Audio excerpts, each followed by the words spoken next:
Welcome to the MoxStars podcast. I am Menace, one of your hosts, and I'm here with Flash. What is up indeed? Hello world. This is the MoxStars podcast, the #1 podcast on the internet for Magic the Gathering and Dr. Pepper, the crisp 23 flavors, the nectar of the gods. We have tokens. I don't know if you knew this, but we have tokens. Flash, can you repeat that for the world? We have tokens. Woo!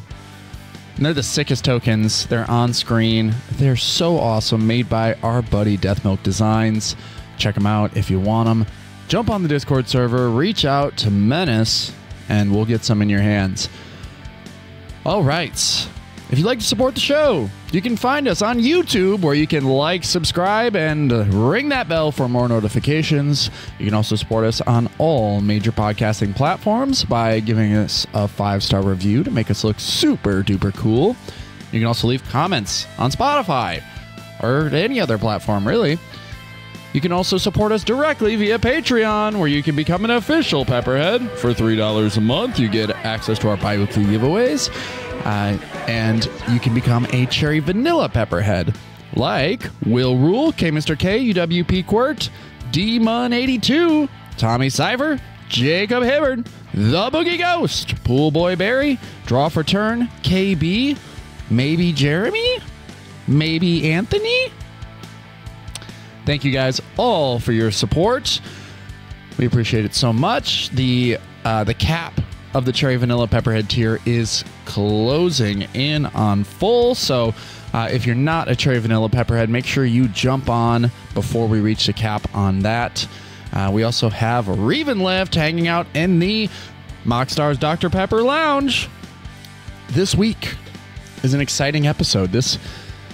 A couple days ago, I just remember asking Flash if we wanted to do our Orzhov shenanigans or something like that, and you actually surprised me with this one. But today we're talking about Glarb, Calamity's Augur. We're going to do a little CEDH breakdown of Glarb because, you know, Flash, I think your style is like commanders that magnify those really powerful old strategies, like Doomsday, right? Especially with this deck. You love Doomsday piles. I mean, it's 5 cards that win you the game, right? Absolutely. Yeah. It's like a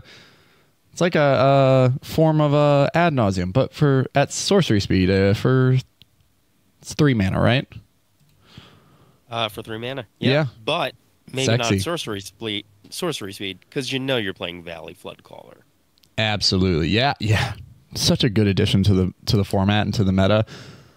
But these Glarb decks have kind of been popping off lately. Now that cEDH is in this I don't want to say golden era. Maybe it is. You know, you never know until you're past it. But since the banning of Dockside, Mana Crypt, and Jeweled Lotus, it's man, you don't have to there's so much creativity out there right now with these decks. And I'm here for it. At MagicCon, Shalai and Halar was popping off. I loved it. I have a ton of new ideas on how to warp it, change it, and adjust to a meta that is not just Dockside comes out, explodes, and wins the game. I love where it's at right now. And if decks like Glarb get to thrive, I'm all about it. Was there anything in Magic news this week that's really worth mentioning? No. Are you hinting at something? No. I was just curious, if anything caught your attention, because outside of us, we're gonna establish something on this show. This cEDH breakdown will be the PSB era Glarb, but we're calling this the pre-SpongeBob meta. We know those cards are going to warp the format, and that's pretty much it. Just that we're all counting down the days until SpongeBob warps the meta around it, and I guess Foundations comes out within the next week after this episode releases. So, okay, yeah, kind of cool. Standard is going to see a big warp and a big change. I think a lot of content creators out there have been hoping and waiting for new cards. They've reached their creative capacity with the cards that are currently on the market. So, are you playing a lot of Standard on Arena right now, or no? I'm watching a lot of it, trying to just like keep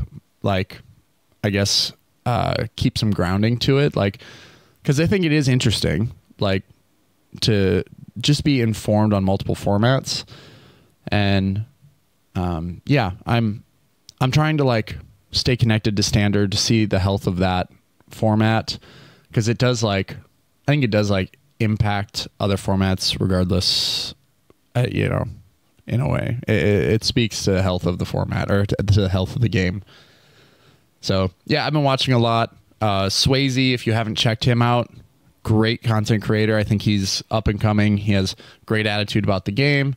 CGB plays a lot of different types of decks, and I think even he can admit his content isn't where it used to be. And then you also have Ash Lizzle, who does a lot of different decks and climbs the mythic ladder with them. I think there was at one point just this last month where she was sitting at #1 on mythic in best of 3. So, and not only a creative deck builder, but also a great player. So those are a few options out there if you are looking for content to consume as far as like Standard content goes on Arena. Those are 3 of the content creators that I pay attention to, just to see what's going on in the meta, how the game is balanced, all that good stuff. All right. Our main subject. Let's talk about Glarb, dude. okay, sure, let's go. Oh, before we do that, We have tokens. we have tokens for the MoxStars podcast, #1 podcast on the internet for Magic the Gathering and Dr. Pepper. Please like, subscribe, feed the algae rhythm. Don Cheadle is starving for the analytics. So, our Lord, our Savior, who takes the form of Don Cheadle, and then Willie send his peeps. Obviously, Naya guy gonna do it. And what else? What else are we known for? The Limitless Pill. Mid-range mindset. Mid-range mindset. You did say the whirring gears thing. Yeah, all the tiny little bones in my Earlier. face. Yes. Yep. Yeah, I still don't know where that's from. Nobody commented. Nobody followed through on that. All right, awesome episode time. Glarb, let's go! Glarb, super cool. If you guys are not familiar with Glarb, Flash, would you like to do the honors? Sure. Yeah. Black, green, blue. It's a Frog Wizard Noble. Death Touch. 2/4. Death Touch. Look at the top card of your library anytime. You may play lands and cast spells with mana value 4 or greater from the top of your library. And tap Surveil 2. Yeah, this is a good card. Yeah, So, lots of things you can do with it. Like, the abilities go with each other as well, except for Death Touch. But, looking at the top card of your library, being able to play lands, and then, minor restriction, cast spells with mana value 4 or greater from the top of your library. And then the Surveil helps, with both those things, interacts with it. yeah, I think the greatest thing about Glarb, like obviously in the combination with Doomsday, is that when it's on the battlefield, you just get to play through the stack, right? Like your first card can lead, if it's mana value 4 or greater, can lead to the next card, to the next card, to the next card, right? I didn't realize how good that would be until you sent me the list, and I was like, oh man, this is actually super solid. And let's just be clear, in the list, there aren't a lot of like cards that cost 4 or more. So that's really not what you're looking for. You're basically just looking. It's when Doomsday goes off, it's essentially a 4-card stack. If you haven't played a land that turn, right? You just knock the land off. Yep. And then maybe even a 2-card stack, right? because you could just like not play the land, tap Glarb, dump 2 more cards to the grave, and then you just got the 2 left. So yeah, and there's some like sneaky spells. There's like one piece of tech that I saw on the list that I worked off of, No One Left Behind, which is a 5 CMC reanimation spell, but costs 3 less to cast. If it targets a creature with mana value 3 or less, you're going to target Thoracle. Oh. At which point you can cast it off, you know, you're going to be able to cast it off the top of your deck. Yeah. And, wow. Yeah. That's really good. That's crazy. So, yeah, you just, I mean, if you have Thoracle in the grave, you not like you fire off a Doomsday, you get away with it, right? I mean, so what you can do is, what I'm saying in that scenario, like, you put the Thoracle in your Doomsday pile. Yeah. Thoracle CMC is 2, so you can't cast it with Glarb, but you surveil it into your graveyard. Yeah. And then you just cast it with No One Left Behind for 2. And yeah, as long as you do the math right, no one left behind is left on, you know, is the top card after surveilling 2. Or just, yeah, obviously leave it on top. And then it should, yeah, so land, put your land on top, play it for turn, surveil 2, throw Thassa's Oracle and something else. It could even, you know, or Thassa's Oracle into the grave, leave this on top, cast it from the top, Oracle, like the Oracle comes in, there's 2 cards left in your library. You don't have to have Devotion more than that, but, you know, that's crazy. That is, yeah. You don't need the. I mean, Demonic Consultation and Tainted Pact are still in here, right? Because like you're not gonna just give up the possible free win that you can play through interaction, right? But yeah, you get your pile can just be land, Thoracle, 1 other card to go into your graveyard. Maybe you have 6 on the battlefield, so you can recur it or something. And then No One Left Behind, Thoracle, automatically you can win as long as it goes off. Yeah. Oh, man. I think, okay, so... And then maybe below that, what is that, 2 more cards left in your pile, right, from the Doomsday? Yeah. Maybe you have, like, what are the 4 CMC counter spells that you leave on there that you can just play off the top? You have, like, maybe Mind Break Track comes into play. Yeah. Force of Will, you can leave on top of your deck. You can put Deadly Rollick Snuff on out top. if you need to, if you do, yeah, Misdirection. Yeah, those spells can all go on top of your, the One Ring, maybe. That might be a reasonable thing to put on top of your library. Oh, yeah, you're absolutely right. They have all these, like, the Snuff Out's crazy, too. Pulling Ritual, Beseech the Mirror. Like, those are all things that can go on top of your library. Oh, wow. And you can, yes, it's, the engine feeds itself, right? Glarb surveils 2. You look to see if one of those is on top or in the top 2. And then it's just like, yeah, I will throw 1 in the grave and leave this one on top. And then you just cast it for nothing. Oh, yeah. Phyrexian Metamorph. That's a spicy thing to put in your Doomsday pile that you cast with Glarb. Oh, right? Yeah. If you need maybe like mana to make this happen, like Phyrexian Metamorph could come in and, I don't know, clone a Mana Rock or clone a One Ring or something like that, you know? Yeah. Do something spicy. Okay, this is the only time you'll hear the MoxStars say this. Sylvan Library is good in this list. It is, yeah, because you want that top deck manipulation, right? Oh, that pained me. That hurt. Oh. Ugh. Yeah, I mean, because in this case, you're also playing Sensei's Divining top, right? And then Glarb has its own top deck manipulation. So, you know, maybe you just scry away the crap with Sylvan Library. Counterbalance is so good. Yeah. Wow. Oh, yeah, Counterbalance is in there too, interacting with all that stuff. Wow. Okay. So that's the thing too, like it protects its own win. Yeah. Wow. Yeah, no, this is I mean, not single-handedly, but like if you're smart and you know your deck list and you manipulate the top deck right, it's a piece that helps protect your win. This is what you want to see when you're building a deck. Like you start putting the pieces of a deck together, right? And then all of a sudden you're like, okay, I have the potential for turn 2 wins. Great. That's my ceiling. And then the deck just turns into this, like, everything works with each other and with the commander into this, like, crazy mid-range engine. Like, wow. I'm actually, the more we talk about it, the more I'm in love with the list, and I want to play this. Or let's say you lose your Thoracle, right? Yeah. Jace, Wielder of Mysteries, is good in this deck because it's 4 CMC. Yeah. I just looked at Beseech the Mirror, and I just went, what the fuck?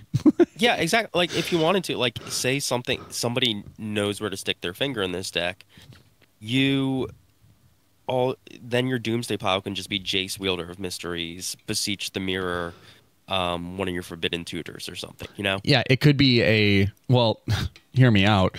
Your Doomsday pile could be land, tap Glarb, surveil 2, throw 2 in the grave, cast Jace off the top, and your last card, and then you have like a brainstorm type effect or whatever, and you win the game. Yeah, the list I looked at had a brainstorm in the list, and maybe that's what they're thinking.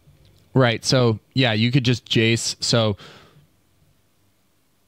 oh wow, no, Jace just wins it right off the top. So let's say you do land, surveil 2. So play the land off the top, surveil 2, throw 2 in the grave. Next card is Jace. Right. Play the Jace, +1 it, you win. It says put the top 2 cards of their library into the graveyard, then draw a card. So you just hit yourself. Yep. There goes the last one card. Bye. Yeah. I mean, yeah, Jace might be his own Doomsday pile. Yeah. Right? Yeah. With Glarb, that's woo. Yeah, as long as you have the 3 blue mana to cast that. Yeah. The only line of text that I wish Glarb had is if it said you can spend any color of mana. That would be, man, if only. Ugh, that'd be gross. The deck is already good. Yeah, I mean, this is a surprising combination of colors. Like, there's not really any decks that care about Sultai right now, right? Dude, this was, yeah. Okay, so this is the point I wanted to make, and I think that we could even roll into a conversation here, is that, like, Sultai in the past has been ass. It's been garbage. Nobody's been wanting to play it. Like, yes, you do have access to black and blue, you know, for like Thoracle combos and stuff like that. But like, it was like once you added green to the mix, the deck just got worse. And like, because you were sort of like muddying the waters of what was already an efficient pile. And then because you didn't have red, because you didn't have access to Dockside, it wasn't a good deck, or like the combination of colors just weren't seen as viable. You know, it was never like meta. It was always fringe. Like Sultai decks were always fringe. And now Dockside's gone, man. Red is balanced, sort of, you know, and you don't need it as much. So I think Sultai has a breath of fresh air here. Like, I'm excited for the color combination and this deck. Yeah. Okay. I'm sold on it. Let's roll through the creatures and just kind of like, maybe not one by one, but pull out the important pieces here that really like help you assemble the combos. So it looks like 3 dorks right off the bat. Deathrite Shaman Oh, go ahead. Deathrite, Birds of Paradise, Delighted Halfling, Elvish Spirit Guide. Are you going to count that? Yeah, you can. You can. Yeah. Okay. Yeah. Yep. 3.5 dorks, maybe. Right. And then you have the auto includes of Orcish Bowmasters and Polywog Prodigy. Dothy Voidwalker is a clever stacks piece here. It is asymmetrical, so it doesn't exile your graveyard. Thassa's Oracle, Storm Drake over Gilded Drake. Yeah, I mean, there's no reason to do that. Yeah. Yeah, it's maybe just, yeah, no. A quirk that I didn't fix in the list. I think it it's just okay. has cooler art. It does have way cooler art. You could just get an altar and put a scribble out volatile and write Gilded on it. The sweet artwork. Yeah. Phyrexian Metamorph, we already talked about. Hullbreaker Horror is in there for funsies. No Displacer Kitten. Maybe a Displacer Kitten over Notion Thief or Opposition Agent, maybe in the future. Yeah, like I like the idea of stopping other people from winning or generating card advantage, but at the same time, you need to pursue the win. So, it's You know what? I'm give in and take. fact doing that right now. I'm going to take out Notion Thief for Displacer Kitten. Yeah, Right now. it comes down to the pilot for sure. Like, I do think endurance is awesome here. Not only does it like protect the game, right? Keeps other players from winning. It also protects your graveyard in a pinch where, Yep. if someone sees what you're doing or whatever. Yeah. Great. Because this deck does sometimes want to reanimate Thoracle or something else for the win. Maybe you want to reanimate Hullbreaker Horror. Like, that Surveil, like, is going to dump stuff in your graveyard. Yeah. So, even Talion is like a viable reanimation target. Yep. So, 6 also just sexy here. I like the more that this card pops up in cEDH builds, the more I appreciate it. It's Underworld Breach for green, and all you have to do is discard a land. Yep. Also, the other thing I like about this deck is that it uses the graveyard as a second hand without relying on the graveyard as a second hand. Right. So it doesn't make you vulnerable to like graveyard hate strategies, but you can still pursue them like if it's open. Right. Yeah. That's the balance. That's the tightrope walk for a lot of these decks is like, are you completely dependent on the grave? Are you completely dependent on the commander? And this one just like says, nah, dude, I'm not completely dependent on anything. I can actually just walk through the fire and come out the other side. Like I'm the more I look at the deck, like I know that you're swapping out the Notion Thief for the Displacer Kitten, which I think makes the Hullbreaker Horror a little bit more viable. Like you do, like it just becomes stronger. Like the more work you put in, the more like reps you get in. The deck, like I said, comes down to the pilot a lot of the time. This can win games. This looks like it wins games. Sorceries. Did we talk about subtlety in the deck? Oh, no, go ahead. I think that's good. I think it's just I think subtlety is a good card in general, and maybe it removes a stacks piece on the battlefield. Maybe it's part of your Doomsday pile because it is 4 CMC. Yeah, if another dumb circumstance is probably not going to come up, but if you put Jace on the stack and someone tries to counter it, you can use a subtlety to just put it back on top. Oh, look at that. Yeah. So all right. That's pretty Sorceries, good. I guess. Yeah. Beseech the Mirror. Boom. Yep. We talked about Beseech the Mirror. We talked about Culling Ritual. Demonic Tutor. Doomsday, we talked about it. This deck, something you get in Sultai, Eldritch Evolution and Neoform for the Thoracle combo. Yeah. Or for another piece. Yeah, this is like the Neoform. And most decks that like pod, like I guess that's, is that the widely known term of just evolve, like the evolution thing, is it just podding creatures?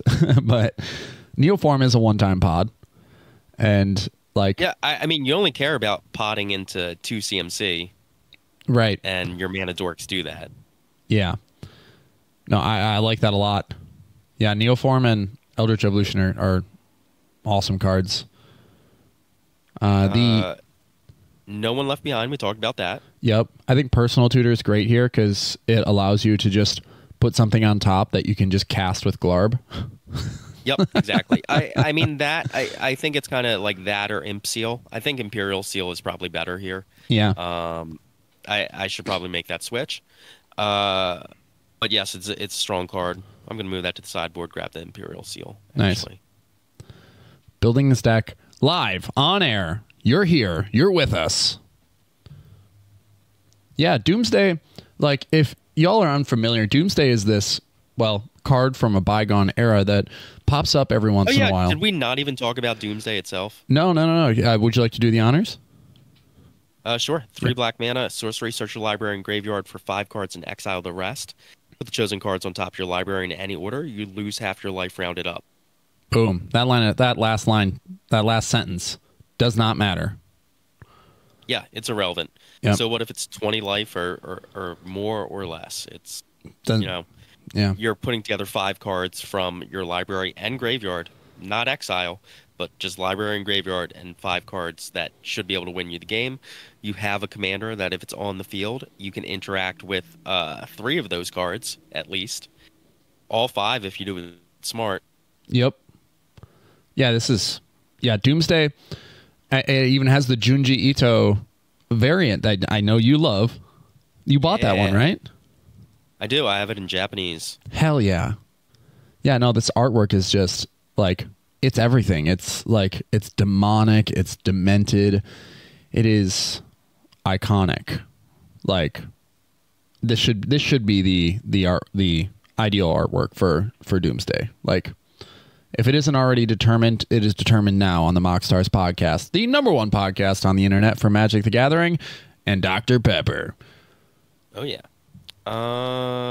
Let's see. Reanimate, we mentioned it. It's just a good card. I consider it an auto include. Yep. And then Toxic Deluge, I think this deck needs at least 1 board wipe. I would not be against considering a 4 CMC board wipe instead. Yeah. That makes sense. Just playing God, what's that? The not Wrath of God, but Damnation. Yeah, something like that, maybe. Yeah, I know that a lot of decks would rather like go to the 3 mana stuff, but no, this is a deck that can be flexible with 4 mana interaction. I mean, it already has Culling Ritual that performs that way. But yeah, Eat to Extinction, VATS, stuff like that, maybe. Sure. Worth considering just for the fringe cases. But I think overall, Toxic Deluge is the best choice. Right. Yeah. Like we said, life doesn't really matter. Like in some games, it will. I think whenever you play against Atlas, it will because he wins through combat damage mostly. But yeah. But hey, got a Deathrite Shaman in here. Can be sneaky about gaining life. Absolutely. Yeah. Speaking of Atlas, using every bit of that Deathrite Shaman. Yes. Yeah. I was using it at MagicCon in my Jund list, and it's like, no, it does a lot. It is the 1 mana planeswalker, and it's like, and you can activate on other people's turns. That's the thing about it. If you guys are sleeping on Deathrite Shaman, don't. It is the best 1 mana card in the game.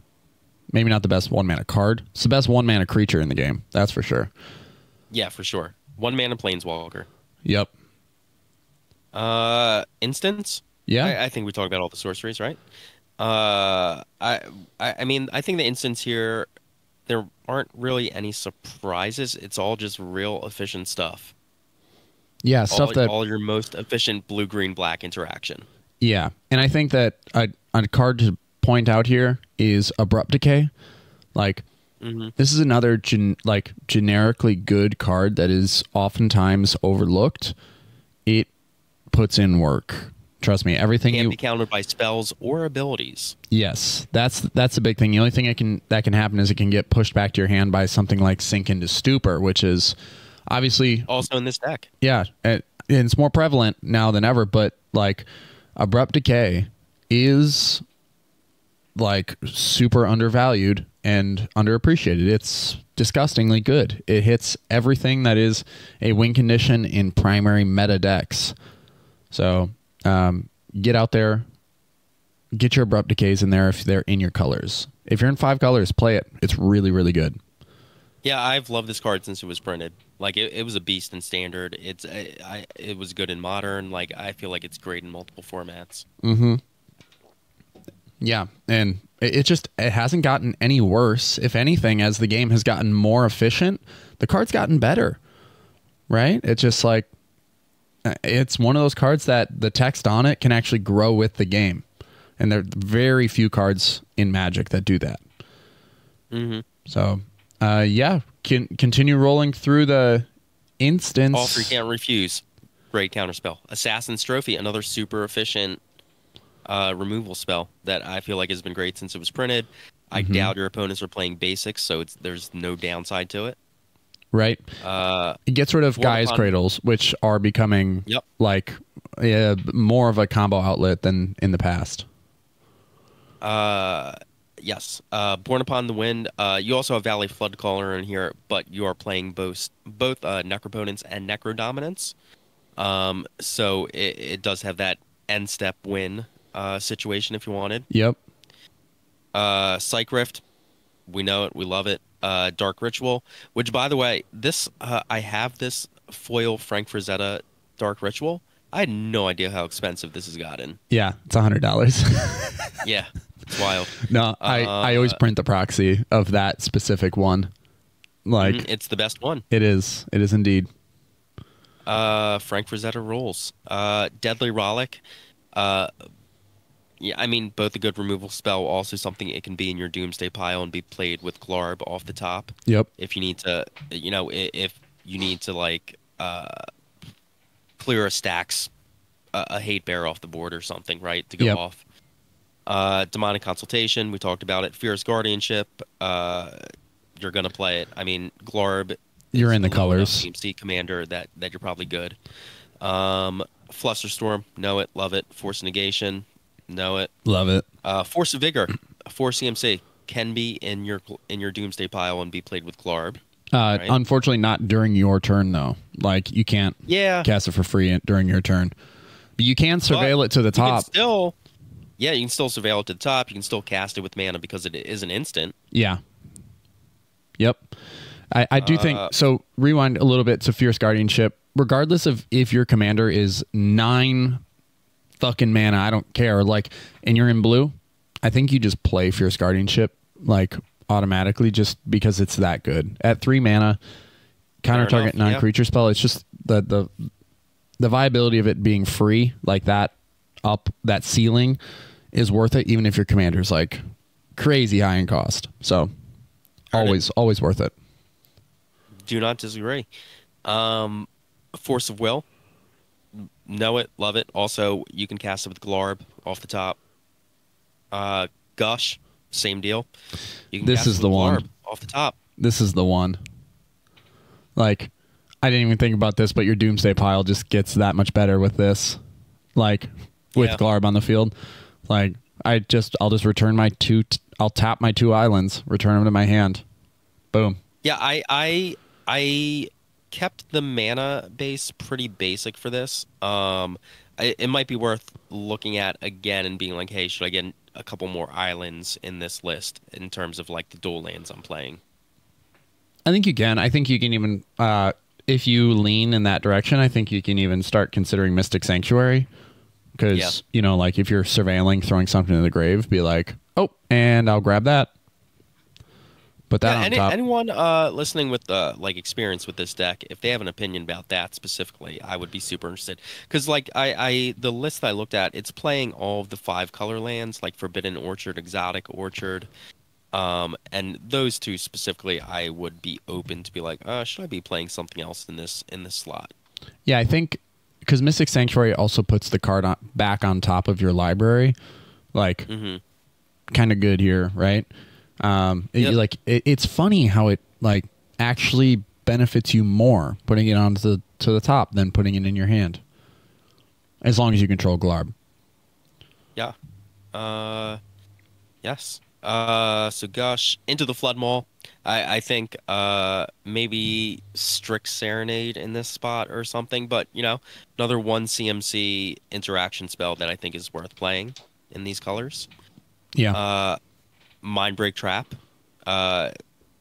can be playable with Glarb if you need it. Right. Same deal with Misdirection. I think ideally when you build your Doomsday pile, you're going to want to build it to leave one of these 2 Misdirection, Force of Will, Mindbreak Trap on top of your library, right? Right. In the last 2 cards, just as like a backup. As you put a Thassa's Oracle on the stack, these are sitting on top. Yep. Yeah. Yeah, if possible. I think that's what you want to do. And even if you had played them earlier in the game, because Doomsday, you're taking cards from your graveyard. You're going to grab these back. These are going to be the last 2 cards in your library, I think. Yeah. Hopefully you have some blue cards in hand when you do this to play them for free. But, you know, Mystical Tutor. No explanation needed. Snuff Out. 4 CMC. Interaction. Life doesn't matter. Yep. Swan Song. No explanation needed. Tainted Pact. Forbidden. You know, Forbidden Tutor. Vamp Tutor, Worldly Tutor, I think no explanation needed for those either. Yeah, I think you're like, as we talk about these instances, as you talk through like your suite of interaction, like you are correcting yourself along the way, right? Like Strict Serenade, you know, like and stuff like that. You're seeing gaps that, and you know, the deck. Here's the thing: this deck is so young, right? You're already making it better just by talking about it. So. So yeah, that's all the instants. Artifacts, I think not a ton of spice here. The One Ring, Wishclaw Talisman, Mana Rocks, and then Sensei's Divining Top, because you want to, you know, manipulate the top of your deck. Right. I'd be curious as to see what cards at 4 mana value or greater outside of the One Ring can like benefit this strategy, right? Well, there's Apple of Eden, Isu Relic. Yeah, but that's I decided because you have blue and you don't need the silence effects, to leave that out. The list that I copied was playing it, and I could see maybe wanting to play this. But you know, I just don't have reps with this deck. So yeah, silence effects are just are good, right? And it gives you actually card advantage as well. So yeah, I mean, if you wanted to just throw a redundant like Mystic Forge in there too, so you can just play everything off the top of your deck. Sure. Bolus's Citadel, maybe, like things like that. Yeah, that'd be gross. Yeah, that's artifacts. Unless you have more to say about that, we can move on to enchantments. Oh yeah, my favorite section. Cool. So Mystic Remora, Ristic Study. Don't need to talk about them. Sylvan Library. We talked about how it's good here because you're manipulating your top deck. So it's actually you know, the only time this Sylvan Library plus Glarb, you're digging a lot deeper. I know there've been decks in the past where I've like criticized Sylvan Library, and the player will say like, well, I can just manipulate the top with it. And like, I've had arguments against that. This is different. I will just say that right now. This is different in this, just because of the card advantage you have with Glarb to surveil to on top. So if you don't like what you see, you don't have to pay the life. You can just surveil it to the grave. Like there's nuance to this, where in other lists there isn't. You know, like this is not just generically good. This is magnified. Specifically good in this deck. Yes, specifically good. Yeah, I don't think magnified. Sylvan Library at this level is generically good, right? It's power creeped out of generically good. Yes. But because you have something in the command zone that makes it better, then it's playable. It's viable. Yeah. Necroponents and Necrodominance, we talked about it. It's just possible to do in this deck. It's can in some situations be a non-bow with Doomsday if you're exiling some of your key pieces. So just don't do that. Yeah, just don't. Just don't. Yeah. I would not do the thing that would lose you the game. Right. I don't know if there's more to talk about here. Like like I said, you have Valley Floodcaller and Born Upon the Wind. Leaves those lines open for you. Yeah, I think like one of your opening hands, if you're opening with this deck and you see, you know, Land, Dark Ritual, Necrodominance, or Necropotence, most of the time that's a snap keep. Right? Yeah, I mean, basically, exactly. That's kind of what it is. Like Necropotence, Necrodominance, Doomsday, Mystic Remora, Ristic Study in your opening hand all essentially say, plus all the best tutors in the game. Like, it just gives you more capable opening hands, I think. That's actually gross to me, thinking you can fire off a like literally a turn 1 Doomsday, and then you could still win the game on the following turn. Yeah. Yeah. And like your opponents are just obviously on edge at that point. But yeah, you just put like a Soul Ring as the next thing, you know, that you draw. And then you're generating the mana. You can make it happen. Like I'm sure I haven't looked at the primers too much, but I'm sure there's all sorts of like really crazy lines there. Just because like you have, you know, again, you have all the most efficient interaction from blue.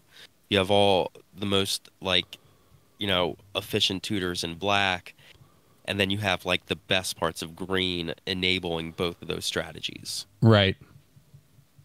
Yeah. So that's most of the enchantments, and then one more thing: Counterbalance. counterbalance, which is just great because you're manipulating your top deck multiple ways. It's just extra protection. Like if you have this on the board, there is no reason to have anything that you cast countered, and no reason to let your opponents cast anything. Yeah, when you have basically the ability to look through 3 cards at a time with the activation from Glarb, like there's a good chance. They're just, I mean, when Talion enters the battlefield, most people say 2. And so when you have counterbalance on the field, if you reveal something that is 2 mana, keep it there. Like, there's just a good chance you're going to counter something. And the fact that you can look and rearrange and like, yeah, there's no reason that, well, there are reasons. Sometimes the RNG doesn't work in your favor, but there's a really good chance that you just counter and a lot of stuff with this, that it makes up for its 2 mana. It's a repeatable counterspell in this deck. Right. Between Glarb in your command zone and Sensei's Divining Top, like you hopefully are pretty much in control of what's on top of your deck. Right. Or like, hey, I should save this interaction in my hand because I have a wonky 5 CMC spell on top of my deck right now that's not going to counter shit. Yes. Yeah. There's a lot that like goes into counterbalance. Like it's surprising sometimes you reveal you do reveal a misdirection, a gush, or a force of will, and it counters an ad nauseum, and it's I mean, it's gross. Sometimes, exactly. Sometimes you do want to counter that ad nauseum. No One Left Behind is also there. Play a 6 CMC example in this deck right now. So yeah, yep. No, that I love it. It's super underappreciated, and in this deck again, it's kind of like Sylvan Library, where like a lot of people I've seen play counterbalance generically. Like, this will maybe counter something throughout the course of the game, like reveal a land, counter a Chrome Mox, whatever. But like in this deck, it is magnified to be better than just generically good. It is specifically good with Glarb. So I'm a big fan of it. Your lands are pretty straightforward. Yeah. Nothing too exciting. Like I said, if I'm not playing Gaia's Cradle just because there's not a high density of creatures in this deck. Yeah, you're running 18, and it's I'm unlikely. Not running a lot of untapped stuff, so I don't think I'm going to benefit from it. I don't even have crop rotation. You are playing the Princess Bride Command Tower. For sure. How much is that one? That set has gotten... The Silence, I know, is pretty expensive from that set. Yeah, it says $20 right now. But yeah, nothing too surprising. I mean, the True Duels, a couple of the Surveil lands, all the fetches, as far as like Spice, Shifting Woodland, Odawara, Boseiju, Gemstone Caverns, which are things that we've talked about all being auto includes. Right. Yeah, I think Exotic Orchard and Forbidden Orchard can go for something else, maybe. I think another piece of spice, Dol Amroth or Minamo, School at Water's Edge, gets even better here. Like, I think it's another untapped target legendary permanent. So that interacts with Glarb, interacts with the One Ring. Exactly. Positively. Yeah, and it's magnified again. So yeah, that's also a really good piece of spice and tech. So this, like you said, the more you look at it, like the more I guess you could like sprinkle in some islands for like more gush interaction, or more the more potential to like be meeting that alternate casting cost for gush.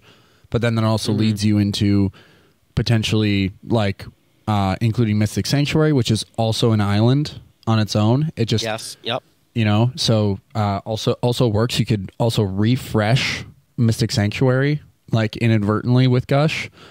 So if it gets into that's true. Yeah, it gets into like the deeper turns, and then all of a sudden it's like, okay, I need the Force of Will on top or whatever. Like boom.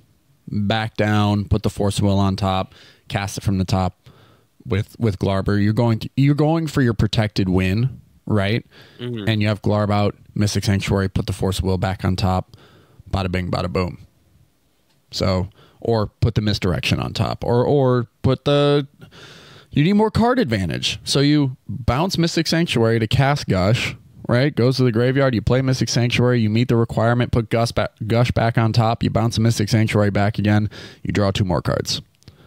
Yeah, so, like, you know, as we're talking about, like, it's just, what I like about this is that it's a no bad cards combo deck. Like, none of your combo pieces are bad, and there's multiple, like, you can do a little Rube Goldberg machine on, like, how you want to, like, flesh out your game plan, depending on, you know, what decks you're up against, what pieces have been interacted with on your end, things like that. Like, it's a combo deck, because, you know, ideally you're going through Doomsday for the easy, you know, the most direct win. right. But there's all these other different lines that still exist. Yeah, and I'm sure that as you play it, you'll be like, wait, I can do this? Question mark? Now that, you know, you're talking about, let me hit refresh here on the list, having Displacer Kitten in the list. It's one of those things where it's like, no, that card's just kind of a, you know, combo machine on its own.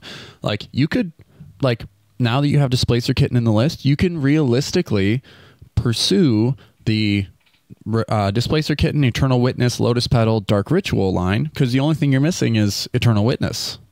So honestly, do you think Hullbreaker Horror is not needed in this deck, and maybe like Ewit is better there? Like here's the thing that I would say about Hullbreaker Horror is that it looks like it's a reanimation target in the list that is meant to generate infinite mana, right, through like artifacts. That's why you have, you know, well, there are only a couple 0 drops obviously left in the game, but yeah, I honestly, I think it's a good card. I just don't know if it like is magnified in the same way that like Eternal Witness would. No, I think you're actually right. And hearing you talk through it, I think right now I'm going to move Hullbreaker Horror to the sideboard in favor of Eternal Witness. Yeah, and now you just walk a whole nother combo line that once you generate the infinite mana or whatever, you just get, you know, a few cards back. You get your entire graveyard back in your hand, and you can cast all that stuff again. Like, that's what that combo does, is it basically just lets you play whatever cards you have access to, you can just play them multiple, if not infinite times. So yeah, no, I think that's better too. And also Eternal Witness and Displacer Kitten are both things that you can Neoform Eldritch Evolution into, whereas Hullbreaker Horror, there was nothing at the correct CMC to do that in this deck. Right, yeah, it just kind of falls in this weird spot where it's the only thing you can do is put it in the grave and reanimate it or hardcast it. Yeah. In a deck that's not focused too much on mana generation, because everything interesting happens at like 3 or 4 CMC at most. Right, and I think the Eternal Witness interacts more like trending in a more positive direction with things like 6 or, you know, even Endurance. So yeah, I think, you know, you pop off an Endurance and you play the Eternal Witness, get the Endurance back to your hand so that you can like continue to protect the game, so that you can give yourself another chance to win if you're stifled on your turn. So yeah, I think Eternal Witness is another card that over the course of time, its text seems like it doesn't do a lot, right? No, it gets better with time, and it does. Well, I mean, also too, in this deck, it's playing the 3 other cards it interacts with. Exactly. For the combo. Yep. Already. Like, and that's the thing I was just saying, like, it's a no bad cards combo deck. Yep. And let's say you have 1 tutor in the graveyard because you're in black and you have access to all those really sexy ones or whatever. You pop the combo off, like you tutor into a piece for it, right? And then all of a sudden you're going through it. And like I said, you get the tutor back to your hand. Now you have access to every card in your library. Or let's say the 1 tutor is Imperial Seal. Well, you just tutor for the 4 CMC cards so that you can just cast them all with Glarb. Well, so, I mean, the tutor doesn't even have to be Imp Seal, because you have Mystical Tutor, Vamp Tutor, and Worldly Tutor, the other, which are all instant speed boys. Yep. Yeah. Yeah, there's a lot of flexibility here. Lots and lots of it, and I like it a lot. Yeah, honestly, I'm excited to see what the community has to say about this, like when we post this list. Yes. Hey, 2 cards we didn't talk about. Invasion of Ikoria which I think is an auto including green for you, right? For me, yes, it has been. Cool. Yeah. And then Ashiok Dream Render, which I do want to talk about specifically because I think it goes off in this deck. Yep. It it prevents it's a stacks piece, it's an asymmetrical stacks piece. Right. That means your opponents can't search the libraries, turns off tutors, right? It's a planeswalker doing that, so it's hard to interact with. And then the -1 ability is great, I think, that you can use it on yourself even if you want. Target player puts the top 4 cards of their library into their graveyard, then exile each opponent's graveyard. So, like, there are cases where, I mean, every line of text on Ashiok is good here. I think that is just, this is one card that I would play. If you're in these colors and you're like, and you're not playing Glarb, right? And you're like, Sylvan Library or Ashiok? Ashiok. Like 10 times out of 10. Like, it is so much generic. It is generically better in all ways than Sylvan Library is, because yes, it stacks your opponents out. It doesn't allow them to search their libraries. It is hard to interact with. It is a 3-mana planeswalker. Those are few and far between, and when they do exist, it's easy to cast too because it has flexible pips. Yeah, it's super flexible. Yeah, and then the -1, it comes in with 5 loyalty. Yes, there's no pluses. That's fine. -1, you turn off all the work that people have put into their graveyards. Sometimes you just need to activate this once, and it boots a player out of the game. So yeah, I mean, it's graveyard hate. It's asymmetrical graveyard hate even, like, because you still get to access your graveyard. Yes. But even before that, on the -1, target player puts the top 4 cards of their library into their graveyard. You might want to put some of your stuff like maybe you have your Thoracle on top of your library, reanimate in your hand, and you want to access it right now. Yeah. Like, you can just neg 1. I think your graveyard and reanimate it if you want it. Yeah, I think every time, like almost every time, you hit yourself with that mill. Oh, absolutely. Yes. You know, it's like very seldom cases unless someone imp seals into a Ashiok, you know, without a way to get that card. It's like, yeah, you are like, yes, you hit them. If they imp seal, they put something on top. Yes, you Ashiok them. You hit them, you exile whatever they tutored for. Yeah, but most of the time you want to Ashiok yourself. It's 4 cards.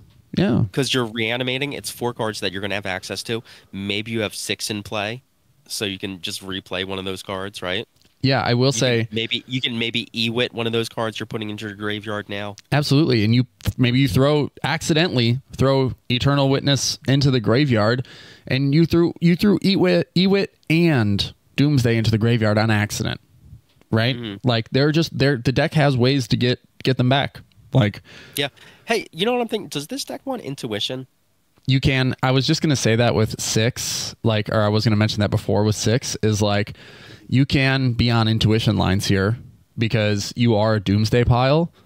So you put Doomsday 6 and maybe something like Reanimate, right, in your hand or in the pile, and then all of a sudden it's like, okay, give you 6 and then play it, discard the land, cast Doomsday. Like, yeah, no, I think Intuition goes in. I just have to figure out what to take out for that. Yeah, I think there's maybe a lot into the Flood Maul. Yeah. Well, you're going to put Strict Serenade in for that, right?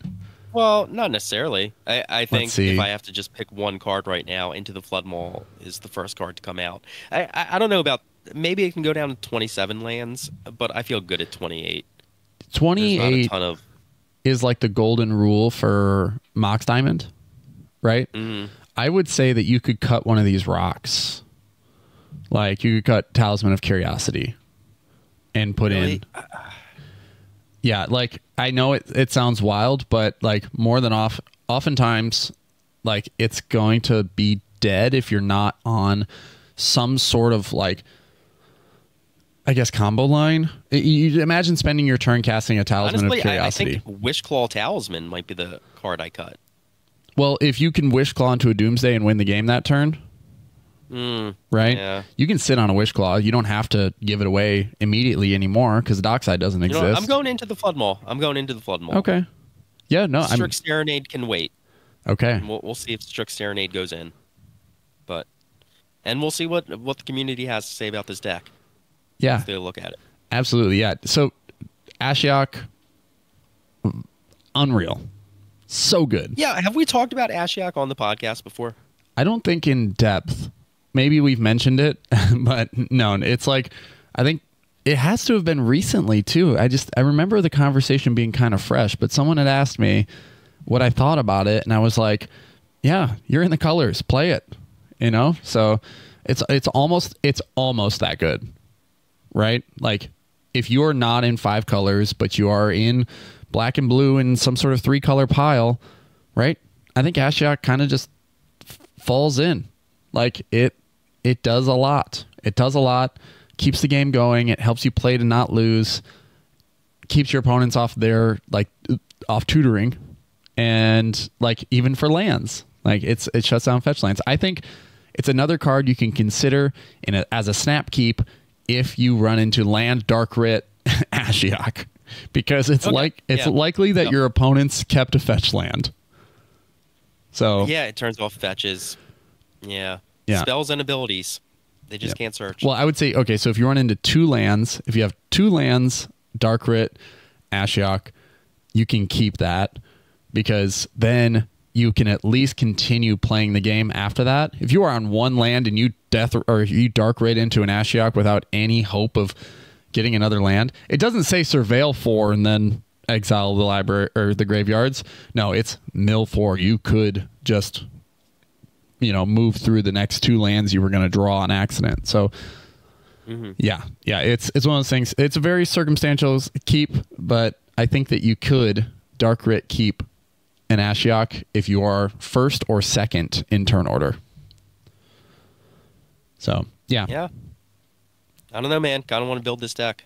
No, I think you. I mean, I already have, but I mean, in paper. I think it's great. I think you can build it, and it will win games. it's that, like, as we talked about it today, it's that good, man. It's that good. I like it a lot. Congratulations on putting together one of the dirtiest decks I've seen in a while. Okay, hell yeah. I mean, I did put some of my own spin on it, but I wish I remembered the name of the person who list I copied.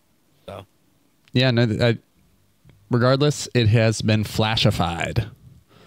It's flashier. I'd love to hear. I'd love to hear what the community has to say about it, though. Yeah.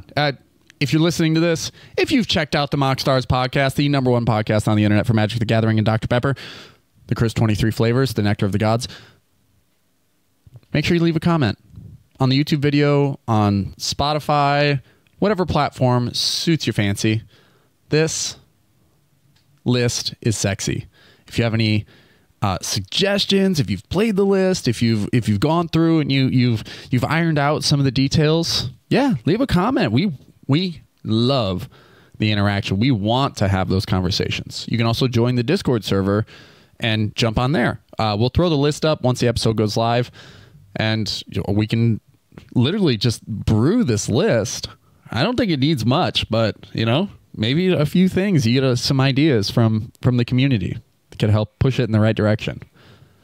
So any final thoughts on your list? No. Here, Flash. No, that's it, man. I'm really. It was good talking through it. Yeah, I think. Let's keep doing that. Let's keep talking through lists, man. This is I loved this. This was a great episode. The way that you guys can support the show, if you're listening to this, you can like, subscribe, find us on YouTube. We've almost got 350 subscribers. We're super popular. People like us. We're going to get to 400 soon. You can also support us. Yeah. You can also support us on all major podcasting platforms, leaving us a 5-star review. You can support us directly via Patreon. Become an official Pepperhead. Getting access to our bi-weekly giveaways, which we'll be doing after the credits roll on this episode. You can also become a cherry vanilla Pepperhead, like Will Rule, K, Mr. K, U, W, P, Quartz, Demon82, Tommy Cypher, Jacob Hibbard, The Boogie Ghost, Pool Boy Barry, Draw for Turn, KB, maybe Jeremy, maybe Anthony. Thank you guys so much for your support, and thank you Ravenlift for hanging out in the MoxStars Dr. Pepper Lounge. All right, Flash. Oh, we have tokens. Yeah, we have tokens. If you haven't seen those tokens, we have them. They're on screen. We also are super duper cool. If you want to hang out with us, just let us know. All right. We'll be at Magic Cons in the future. Oh. And have been in the past. Have been in the past as well.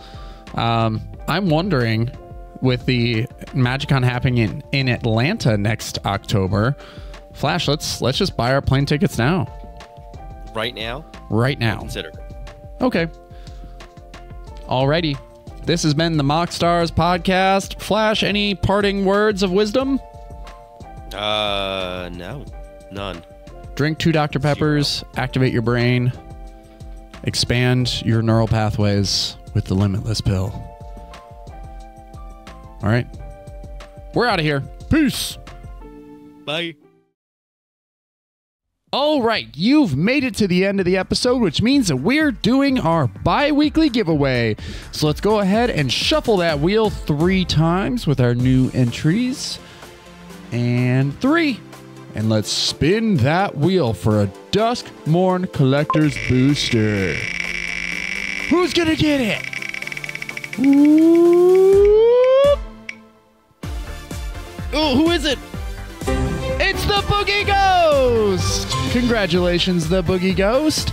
You have won yourself a collector's booster from Duskmorn. Thank you all for supporting the show. Thank you all for participating. It means so much to us to be able to do these giveaways, to be able to, you know, reflect the support that you guys give. And honestly, it just fills our cup. We love doing this thing. So thank you again. Thanks for watching this show, and we'll see you next time. Peace.